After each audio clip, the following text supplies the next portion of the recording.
corazón se une a la melodía angelical, cantando santo, santo. Mi corazón se une a la melodía angelical. Mi corazón se une a la melodía angelical. Bienvenidos, queridos hermanos y amigos de la Iglesia de Cristo en West Broward. Amén. A estos estudios sobre Efesios. Y bienvenidos también a nuestros queridos hermanos y amigos que están compartiendo con nosotros por vía del Internet. Efesios, Y la en tus del apóstol Pablo a la iglesia lo en rindo Efesios. todo, Estudios para edificar, para Señor. incentivar, para inspirar, para asombrar. ¿Por qué asombrar? Por la profundidad y riqueza de las enseñanzas de la epístola de Pablo a los Efesios. Estudios para llevarnos a la medida de la estatura de la plenitud de Cristo. ¿Qué medida tiene usted en esta noche? Medida espiritual. Medida de su espíritu. ¿Qué medida tengo yo? A la estatura de la plenitud de ¿quién? Cristo. Plenitud, ¿qué quiere decir? Lleno completamente. Lleno de Dios. Lleno de todo conocimiento. Vamos a visualizar al Señor como triunfante sobre el pecado, sobre la tentación, sobre la cruz, la muerte, el Hades, Satanás. Compararnos con Él. Tenemos el mismo poder espiritual para vencer, triunfar. Cristo, con una fe inquebrantable. Jesucristo, con todo conocimiento de toda la voluntad de Dios. ¿Cómo me comparo con Él? ¿Qué estatura tan grande tiene el Señor? A la medida de la estatura de Jesucristo. Uno de los propósitos del libro del estudio de estas enseñanzas de la carta a los Efesios es precisamente llevarnos a la medida de la estatura de Cristo. El apóstol Pablo escribió la epístola a la iglesia en Éfeso. Desde su casa alquilada. Eso fue durante su primer encarcelamiento. Y ahí tenía él una casa alquilada por como 2 años, dice el libro de los Hechos, en Roma. Esto fue en el año 62. Se nos dice que Pablo permaneció 2 años enteros en una casa alquilada, y ahí le vemos a él en la gráfica, un soldado romano cerca de él, algunos judíos que llegaban a él muy a menudo en la casa alquilada para escuchar sus predicaciones. Y en esa casa él predicaba el reino de Dios, enseñando acerca del Señor Jesucristo, abiertamente y sin impedimento. Escrita la carta a los Efesios en Roma, particularmente en una casa alquilada. La epístola fue enviada 2.022 kilómetros, o sea, 1.257 millas por tierra, esa es la distancia, a la iglesia en Éfeso. Ahí estamos viendo en el mapa Roma, y luego a una distancia bastante larga, la iglesia en Éfeso. La gran ciudad de Éfeso, en el siglo I, la 4ª ciudad más grande de todo el imperio romano, después de Roma, la capital, Alejandría en Egipto, y luego también en la ciudad de Antioquía en Siria. Tenía en el primer siglo, ahí estamos viendo como una proyección artística de cómo fuera la ciudad en aquel tiempo del primer siglo. La ciudad tenía aproximadamente 300.000 habitantes. Éfeso, ruinas descubiertas por arqueólogos no hace tanto tiempo. En primera plana, el enorme teatro, el más grande de todo el Imperio Romano. En casi cada ciudad de aquel tiempo de todo el imperio había teatros, etcétera, coliseos. En el centro de la vista, una calle de 35 metros, es decir, 100 pies de ancho en aquel tiempo en esa ciudad. Había tiendas y kioscos a lo largo de ambos lados de aquella calle, y esa era una sola de unas tantas calles de la gran ciudad de Éfeso, calles principales. Éfeso en el tiempo de Cristo y los apóstoles, estamos viendo una representación artística de la ciudad del mismo punto de vista. Ahí estamos viendo la ciudad, el teatro, la bahía, el camino, la calle que se llamaba el Cardo Máximo en el latín, es decir, calle principal, edificios grandes, plazas, todo eso. Como Pablo y Timoteo vieran aquella ciudad, sus colegas también en las obras evangelísticas, aquellas grandes estructuras, ellos andaban por las calles y predicaban en una sinagoga de los judíos que había en Éfeso, como también Pablo y Timoteo trabajaban en la escuela de un tal Tirano durante mucho tiempo predicando el evangelio. Ese teatro, el más grande de todo el imperio, amados, tenía una cabida en aquel tiempo de 25,000 espectadores. 25,000. Enorme de verdad. Predicando Pablo en Éfeso contra el culto a la diosa Diana, que era la diosa de la ciudad de Éfeso, muy famosa la ciudad, por el enorme templo en honor a la diosa. Pues se nos dice que se lanzaron al teatro. Estamos viendo, amados, el mismo teatro donde ocurrió este evento. Realmente impresionante para mí. Se lanzaron al teatro muchísimos ciudadanos de Éfeso, gritando por 2 horas, casi 2 horas, dice el relato, a favor de la diosa Diana y en contra de Pablo y los cristianos. Éfeso, ciudad grande de elegantes edificios, mercados, templos y viviendas. Aquí estamos viendo la fachada restaurada de la biblioteca de Celso, completada en el año 135 después de Cristo. Tenía una cabida para 12,000 rollos. Era una de las bibliotecas más grandes de todo el imperio. La Iglesia de Cristo fue establecida en Éfeso durante los 3 años que el apóstol Pablo predicó en aquella ciudad. Del otoño del 54 después de Cristo hasta temprano en el invierno del 57. 5 años más adelante, en el 62, encarcelado Pablo en Roma, compone su epístola para la iglesia en Éfeso, enviándosela. En la pintura estamos viendo al apóstol Pablo parado a la izquierda, cuando él predica en Éfeso frente al templo de Diana. Se convierten en la ciudad. Muchos efesios se convierten al Señor.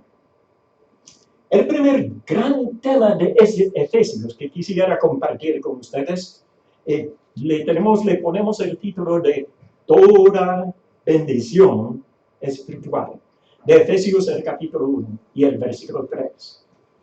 Bendito sea Dios y Padre de nuestro Señor Jesucristo, que nos bendijo con toda ¿qué? Bendición. ¿De qué clase? Espiritual. Material. Espiritual. No, dice espiritual.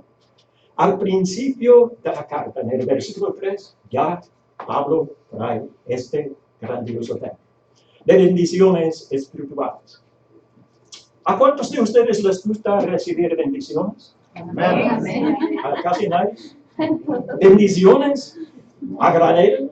Amén. Muchas bendiciones queremos, ¿verdad? ¿Qué clase de bendición quisiera usted recibir más que cualquier otro? Espiritual. Espiritual. ¿Cuál era la prioridad del apóstol Pablo? ¿Bendiciones materiales? No. Amados, él me menciona en este contexto, al principio de la carta, él me menciona bendiciones materiales. Comienza diciendo toda bendición. ¿De qué categoría? Espiritual. La prioridad de Pablo no era obviamente bendiciones materiales, sino bendiciones espirituales. Toda bendición espiritual. ¿Cuáles eran las circunstancias del apóstol Pablo cuando él escribió esta carta? ¿Dónde estaba él? Ya se lo hemos indicado. ¿Él estaba dónde? ¿En dónde? En Roma. No, realmente él estaba en una casa alquilada. Pero estaba, no en Roma. Él estaba en Roma. A gran distancia de Éfeso. Ya hemos indicado la distancia, más de 2,000 kilómetros, ¿no? Lejos por tierra. En Roma él estaba arrestado, sí. Y él era prisionero, sí. Estaba encadenado. Sí, él estaba encadenado. Tenía su propia casa alquilada. Tenía muchos beneficios que los demás prisioneros jamás hubiesen tenido, ¿verdad? Pero él sí que estaba encadenado, pues él habla de sus cadenas. En Hechos, el capítulo 28, la última parte del capítulo, él dice, cuando él se dirige a algunos judíos que se habían acercado a él a la casa alquilada, él dice, ojalá que todos ustedes fueran como yo, que fueran cristianos como yo, menos qué cosa, menos estas cadenas. Sí que él tenía su casa alquilada, privilegios, etcétera, etcétera. Pero las circunstancias materiales físicas del apóstol Pablo cuando él escribe esta epístola no eran de las mejores. Con todo, él era prisionero.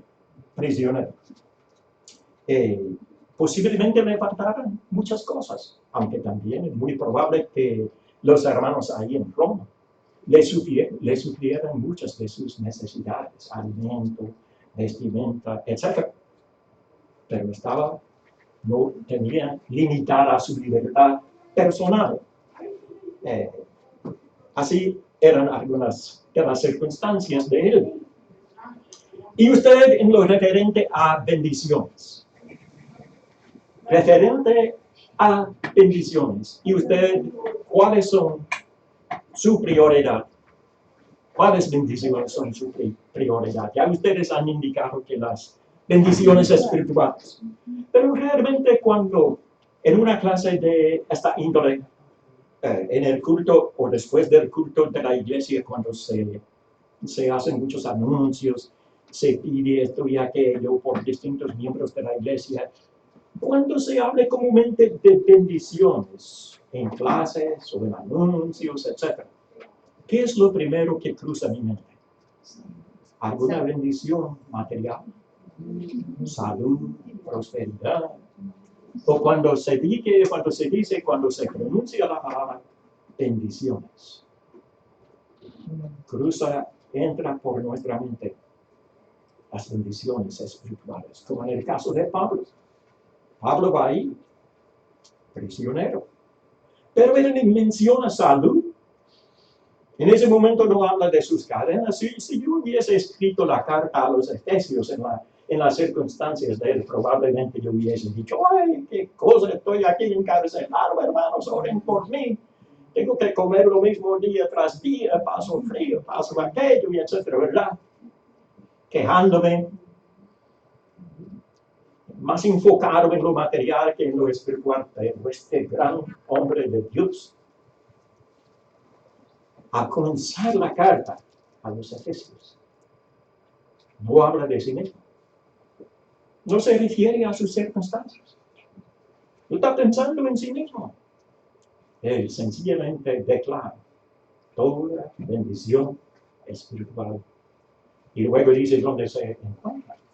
Y por ahí es donde vamos a ver también con el favor del Señor. ¿Por cuáles bendiciones oro yo y usted? ¿Por cuáles? ¿Cuáles enfatizamos en la oración? Mayormente los materiales o los espirituales. Es fácil en verdad hacer una lista para Dios cada vez que oremos de bendiciones materiales que quisiéramos recibir, la verdad. Pero quizás no tan fácil hacer una lista de bendiciones espirituales. Realmente necesitamos para el crecimiento del espíritu, para que lleguemos a la medida de la estatura de Cristo. Tratándose de bendiciones en el contexto de su iglesia, de su congregación, ¿cuáles reciben prioridad? ¿Por cuáles se pide más? Impera en su congregación el evangelio de salud y prosperidad, salud física, digo, y salud material. ¿Qué cosa es el evangelio de salud física? ¿Hay tal evangelio predicado en el día de hoy? Claro que sí. ¿Dónde quiera? Es el evangelio que más se escucha por ahí en todo lugar. El evangelio de prosperidad. Que prospere. Pasé hace unos días por la avenida que conduce a donde vive este servidor con mi esposa Rita. Y vi un anuncio frente a una iglesia independiente que decía, "You can be rich. Be rich. Usted puede ser rico." Y quizás el anuncio, ¿verdad?, tuviera que ver algo con riquezas espirituales. Pero lo cierto es que hoy día se predica donde quiera el evangelio de prosperidad. Y a todo el mundo le gusta eso, ¿quién no? Quiero prosperar, quiero ser rico. Afanándonos por ser ricos, por tener buenas... Eso es importante, no es pecado. Desear gozar de buena salud, pedir por la salud, pedir que estemos bien económicamente. El error, el pecado sería dar prioridad a lo material. ¿Qué dicen, amados? ¿Es así?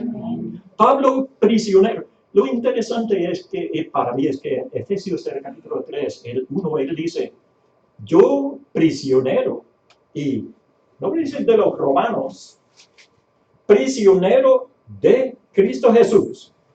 Pero Pablo, Cristo no le tiene ahí como prisionero, o sí o no. Bueno, en parte, Pablo estaba en esa circunstancia por voluntad de Dios o no. Ay, Dios obra de muchas formas. Pablo está ahí en su casa, aquí más tarde lo encarcelaron de nuevo, y en verdad, en una cárcel de Roma que existe hasta el día de hoy, una parte de la cárcel. Él fue encarcelado varias veces y siempre aprovechaba para hacer el bien, para evangelizar. Encarcelado en cuerpo, pero no en mente y espíritu. Y yo. Muchas circunstancias materiales de nuestra vida a veces nos tienen como atados, como encadenados. Y nos vemos derrotados. Pero este ejemplo de Pablo y sus palabras y el énfasis que él da a las bendiciones espirituales, todo esto me enseña a mí que debo procurar siempre tener espíritu libre. No importa que el cuerpo esté enfermo, mente libre. Desde luego, un cuerpo enfermo, incapacitado, circunstancias físicas, materiales, a veces nos cohiben. No nos ayudan a hacer toda la obra que quisiéramos, pero, como dice Pablo, me encantan esas palabras, también escritas desde Roma, en una cárcel. Él dice, por todo estoy enseñando. Siempre él aprendiendo de todo. Y siempre él productivo, no importaba las circunstancias de su vida. Y yo, productivo así, siempre esforzándome para llegar a la medida de la estatura de Cristo. ¿Cuáles son algunas de las bendiciones importantes, más sobresalientes de la vida. Voy a dar para atrás para que no vean lo que hay yo. La pregunta que hay, así que voy a pedir aportaciones de parte de ustedes. Invocando toda bendición espiritual. ¿Cuáles, según su opinión, según su apreciación, cuáles son las más sobresalientes? Su mano, por favor. Rápido. ¿Cuál de las bendiciones espirituales, que se trata de un montón, cuáles son las demás? Los dones espirituales. Los dones. Dones espirituales. La salvación que recibimos. Esa es la mayor. La salvación. Sabiduría. Sabiduría. Rápido. La paz que gozamos. La paz que sobrepasa todo entendimiento, que guarda nuestros corazones y nuestros pensamientos. Bendiciones. El amor. El amor. ¿De quién? De Cristo. Ah, Dios. La bondad. Servir a las personas para ganarlas para Cristo. Excelente. Evangelizando. Excelente. Hermano. Gozo. Gozo en el Señor. Entra en el gozo del Señor. ¿Qué más? La bondad. La bondad de Dios. El perdón de los pecados. Perdón de los pecados. Y por ahí vamos. Ahora, yo apunté algunas también. Podemos mirarlas rápidamente. Cristo nos ama. El Padre nos ama y el Señor nos ama también. ¿Ama usted la verdad? La verdad es una enorme bendición. Esperanza de vida eterna.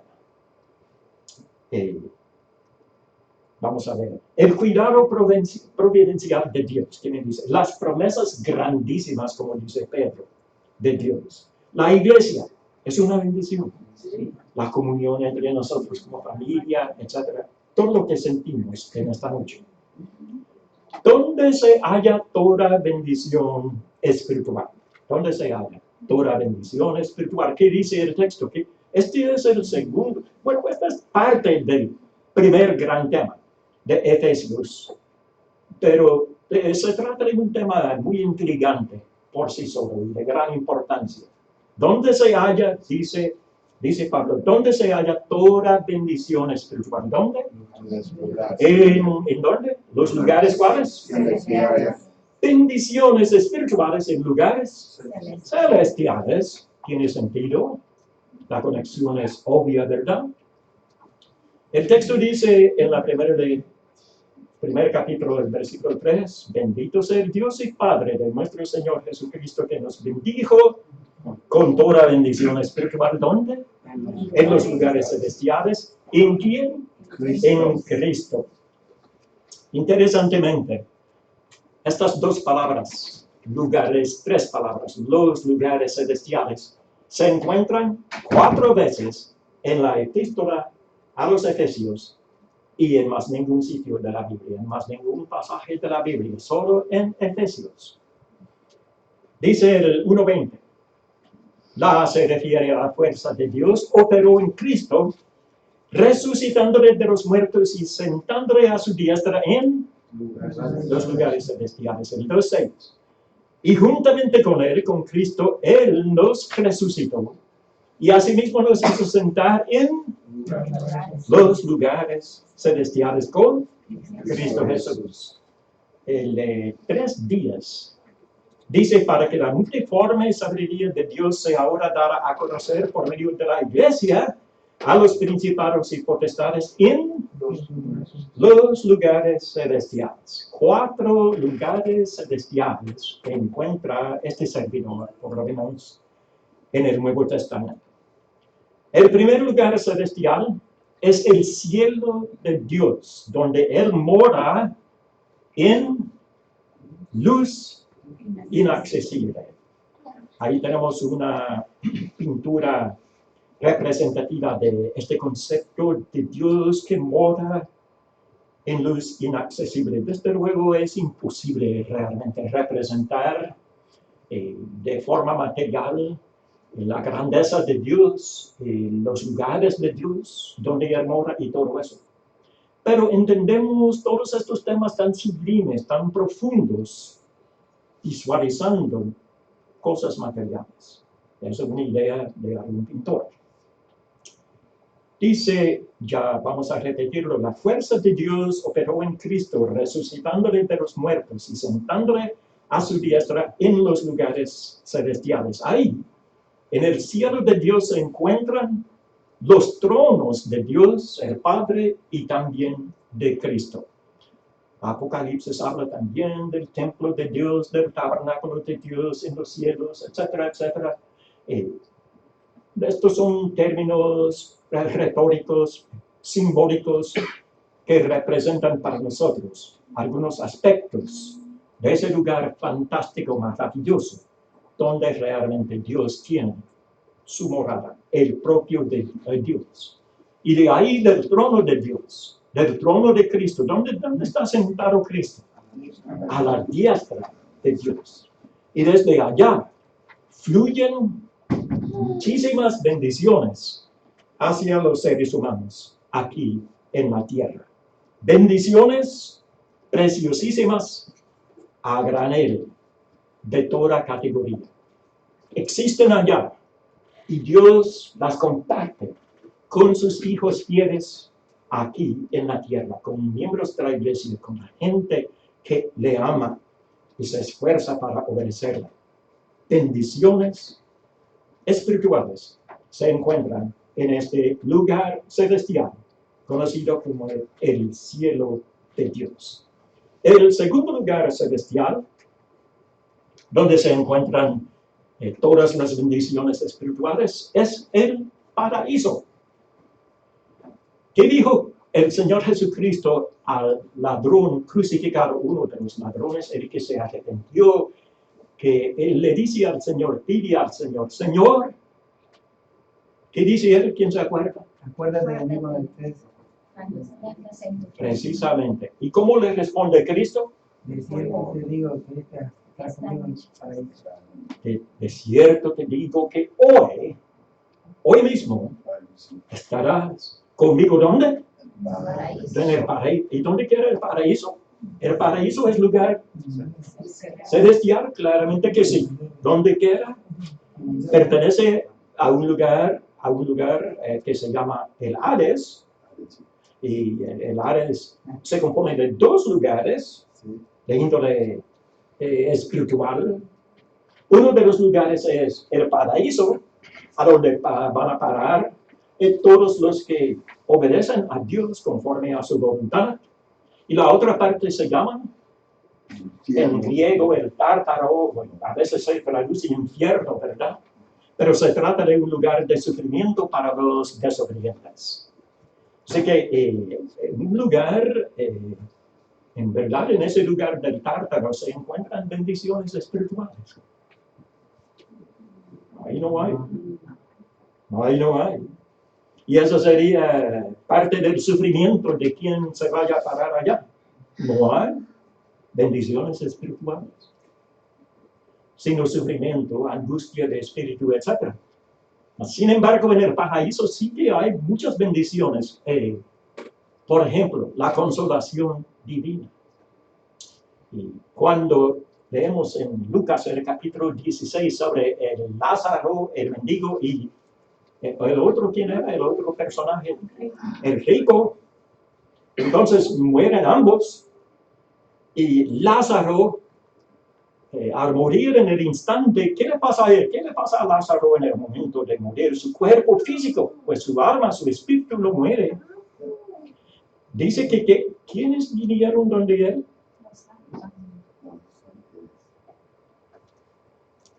Los ángeles, ¿para hacer qué?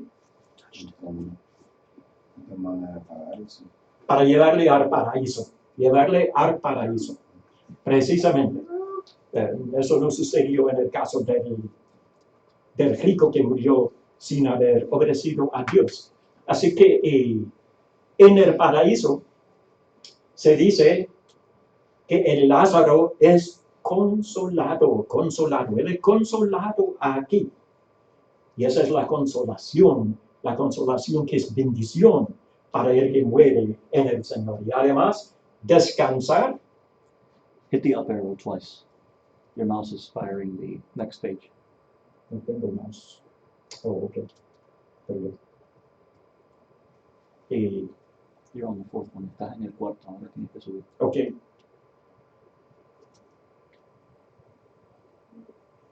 Y bueno, de todos modos, vamos a seguir hablando del paraíso. Este lugar es donde el alma descansa. Y así que queremos ir para allá, a ese lugar celestial donde hay muchas bendiciones espirituales para el Hijo de Dios, para todos aquellos que obedezcan al Señor. El cielo de Dios, el paraíso, y la iglesia figura en cuarto lugar como el lugar celestial, la iglesia que Cristo fundó. Y juntamente con él nos resucitó. Pablo se refería a sí mismo y a los efesios que habían obedecido al Evangelio. Nos resucitó. Y asimismo nos hizo sentar, ¿en dónde? En lugares celestiales. Pablo habla de esto como ya ocurrido. Nos resucitó. Pero literalmente, claro que no. Literalmente no. Él no había resucitado a los cuerpos de los efesios, etc. ¿De qué resurrección, por lo tanto, se trata aquí? De la resurrección espiritual que ocurre cuando uno sube de las aguas bautismales, de la tumba de las aguas, resucita para andar, ¿cómo? ¿De qué manera? En nueva vida, en nueva vida. Esta es la resurrección a la que se refiere. Juntamente con Cristo nos resucitó. Esto también se enseña en Romanos el capítulo 6. Nos resucitó. Y dice enseguida, y asimismo nos hizo sentar en los lugares celestiales con Cristo Jesús. ¿A cuál lugar se refiere? No se refiere al lugar donde mora Dios. No se trata del paraíso, sino de otro lugar. Y vamos a ver, vamos a seguir unos datos aquí, unos textos de la Biblia, y permítanme leer. La iglesia de Cristo es el reino de Dios en la tierra. Desde luego no voy a abundar muchísimo en algunas de estas enseñanzas en esta clase, pues son muy abarcadoras. Pero en lo esencial, en lo fundamental, son, a mi juicio, fáciles de entender. Se dice en Marcos, el capítulo 9, el versículo 1, en palabras del Señor: de cierto os digo que hay algunos de los que están aquí conmigo vivos en este momento que no gustarán de la muerte, no van a morir físicamente, hasta que hayan visto, ¿qué cosa? El reino de Dios venido con poder. Estamos aquí, no estamos hablando, no hay la palabra iglesia en este pasaje, sino reino de Dios. ¿Cuándo vendría el reino de Dios? En 1914. No, el día de Pentecostés. ¿Cuándo vendría el reino de Dios? En 1844. No, 1859. no. ¿Cuándo vendría? ¿O no ha venido nunca? Va a venir después del milenio. Va a venir cuando Cristo venga la tercera vez, o la segunda. Sí, porque algunos enseñan 3 venidas. La segunda vez o la tercera vez. Entonces dicen que vendrá entonces el reino, sí, que el trono de Cristo se va a establecer en Jerusalén. Millones están esperando tal evento.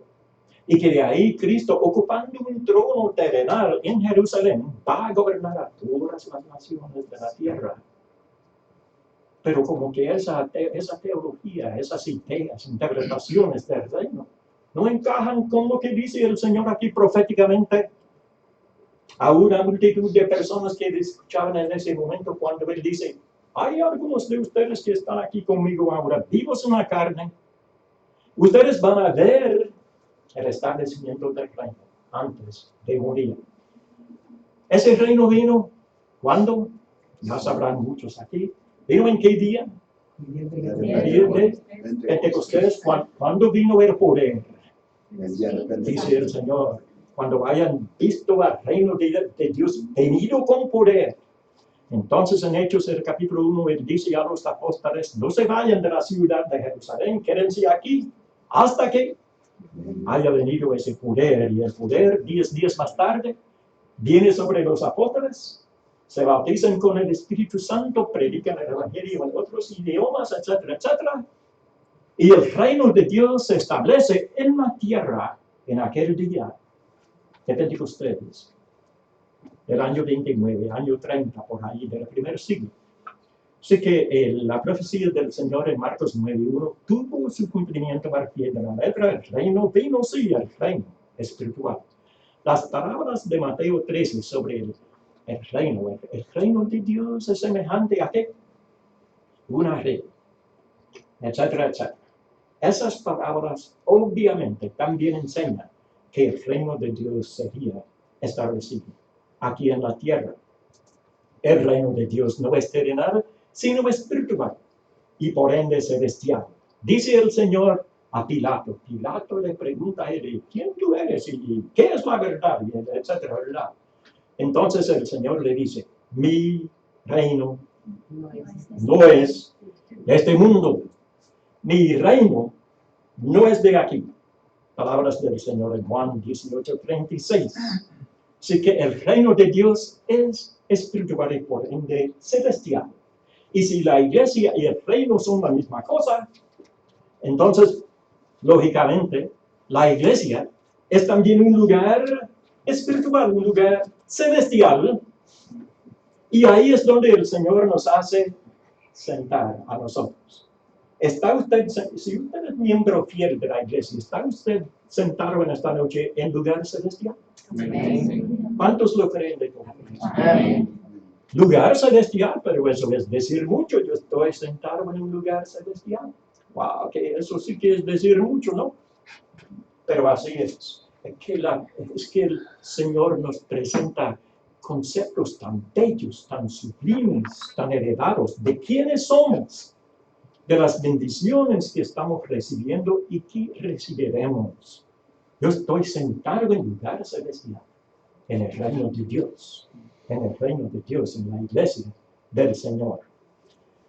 El que resucita de las aguas bautismales para entrar en vida nueva ha sido librado de la potestad de las tinieblas, dice Colosenses 1:13. Y trasladado ha sido. ¿Trasladado a dónde? Al reino de su amado Hijo. Hay quienes tratan de tergiversar estas enseñanzas hablando de verbos, de tiempo de verbos y todo eso, del presente, futuro y todo eso para enredar a todo el mundo. Pero lo sencillo es que la Biblia, Cristo, el Espíritu Santo nos enseña que en el presente, al obedecer al Evangelio, resucitamos juntamente con el Señor espiritualmente y al resucitar con Él nos traslada al reino. Dios nos traslada al reino de su amor.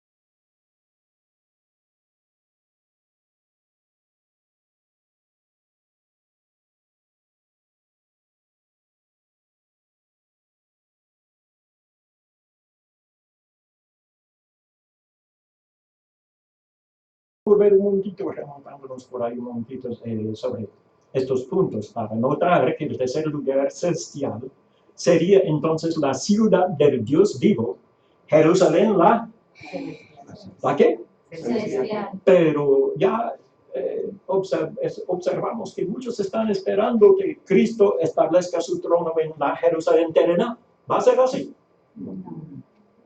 ¿No va a ser así? ¿Están bien? como que no estoy bien seguros, ¿verdad? Creo que se escucha por toda clase de comunicación que, ay, Cristo viene, y Cristo va a poner su trono en Jerusalén, comenzará el milenio y todo eso, ¿verdad? Pero la Jerusalén que se nos promete no es la terrenal, sino la celestial. Ciudad del Dios vivo, Jerusalén, la celestial. Esta Jerusalén, que no es terrenal, sino celestial, desciende de Dios. Y ese verbo desciende, de Apocalipsis, el capítulo 21, también trastorna a mi rumbo. Desciende de Dios a la tierra nueva. Porque a la tierra nueva. Porque el primer cielo y la primera tierra pasaron de ahí. Es imposible que la nueva Jerusalén, la celestial, descienda a una tierra literal material. No. A la tierra nueva que también es de categoría celestial. Bendiciones espirituales también las hay a granel en Jerusalén, la celestial. Gloria y honra y paz, cuerpo glorificado, poderoso, corona de inmortalidad, de justicia, gozo en el Señor, morar en el paraíso de Dios, en las moradas celestiales. Ya no habrá muerte, ni habrá más llanto ni clamor, ni dolor, porque las primeras cosas pasaron. El cuarto lugar ya lo estudiamos y ya estamos terminando la clase para esta ocasión. Nos bendijo con toda bendición espiritual en los lugares celestiales esas dos palabras son sumamente importantes. ¿Dónde se hallan las bendiciones espirituales? En lugares celestiales. Pero hay que estar en Cristo para recibirlas. ¿Cómo llegar a ubicarse en estos lugares celestiales? En la iglesia primero, luego en el paraíso. De no venir el Señor de antemano, ¿verdad? Etcétera, etcétera. Para llegar al lugar celestial, el paraíso de Dios, para estar en la tierra nueva, en la Jerusalén celestial, hay que pasar por la iglesia. Para estar en la iglesia hay que obedecer al Evangelio, para estar en Cristo. ¿Cómo se llega a estar en Cristo? Por el bautismo. Porque todos los que habéis sido, ¿qué? Bautizados está la misma frase, en Cristo, de Cristo estáis revestidos. Como en las dos fotografías de personas bautizándose para el perdón de pecados. Así que, ¿queremos bendiciones espirituales? ¿Dónde se encuentran? En lugares celestiales, en Cristo. ¿Qué tenemos que hacer para estar en Cristo? Bautizarnos, creer, arrepentirnos, confesar el nombre de Cristo y bautizarnos para el perdón de pecados. Si usted no lo ha hecho todavía y quiere bendiciones espirituales, mucha gente no las quiere, pero si usted las quiere, toda su abundancia, gloria de Él, entonces le animo también humildemente, si cree en Cristo, arrepentirse, confesar el nombre del Señor, bautizarse para el perdón de pecados. Gracias. Dios bendiga a todos. Amén.